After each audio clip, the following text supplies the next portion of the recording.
Okay, it's Miss Parsons, and I am going to read Chapter 6 of The Chocolate Touch. When the others had been excused to go out for mid-morning play, John had to go and stand by Miss Plimsoll's desk. "John," Miss Plimsoll said, "you mustn't make up silly stories to excuse your failures. I must have the truth. What did you do with your pencil?" "This is it," John said, showing Miss Plimsoll the pointed stick of chocolate. "Really, it is. It changed." "What do you mean it's changed?" Miss Plimsoll demanded. "That's my pencil," John tried to explain. "Only it isn't the same anymore. Nothing stays the same today. If I put it into my mouth, the same thing happened when I chewed my gloves. They were chocolate too." "John," said Mrs. Plimsoll slowly, "do you feel all right?" "Yes, thank you," John said. "I feel all right, except," he added, "I'm getting so thirsty. The water from the water fountain turned to chocolate, and so did the water upstairs. I would like a drink of cold water." "Yes, John," Mrs. Plimsoll said. She suddenly looked pale. "You run out and play with the others. I'm going to have a talk with the nurse. And John," Mrs. Plimsoll said, as he started toward the classroom door, "here's another pencil. Be a good boy and try not to lose it. I'm afraid I'll have to keep this piece of chocolate until school's out. You know we don't allow anyone to eat candy in class." Mrs. Plimsoll put the slightly chewed chocolate pencil in her desk drawer, and John went out to look for Susan. He found her skipping rope with the two girls in his class.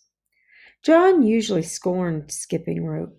He preferred hide and seek, tag, FBI and spies, kick the can, or any other good, exciting game.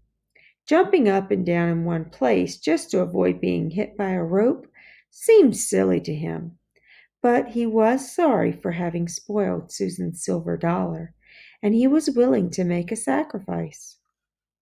"Susan," he said.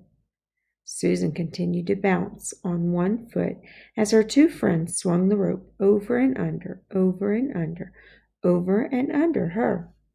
She didn't seem to notice John. "I'll skip with you," he offered. Susan stopped, and the rope was caught by her shins. "Let's try doubles, backwards," she said, but not to John.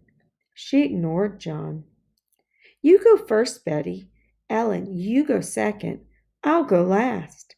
The one who does it the most times gets the first slice of my birthday cake." Susan looked at John, raised her eyebrows, shut her eyes, and stuck out the tip of her pink tongue. Then she turned back to the girls and smiled.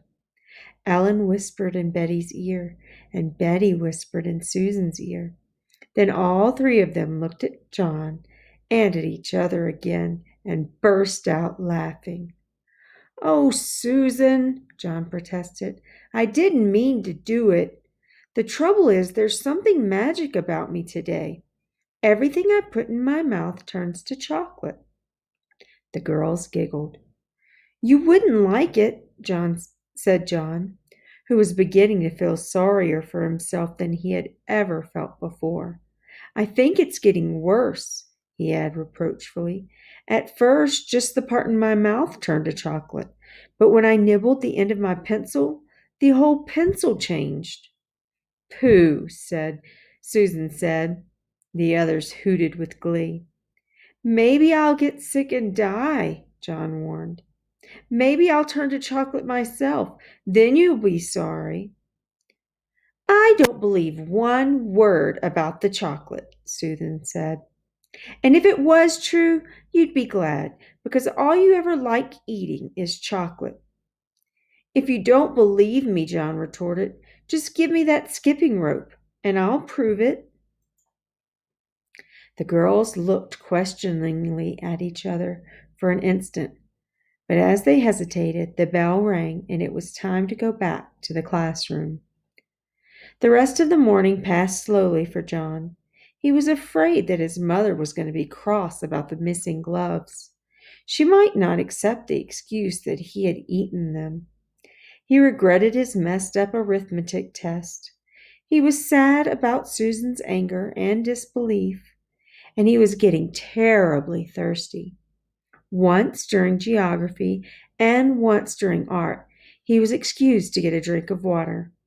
Both times, however, he swallowed nothing but sweet chocolate.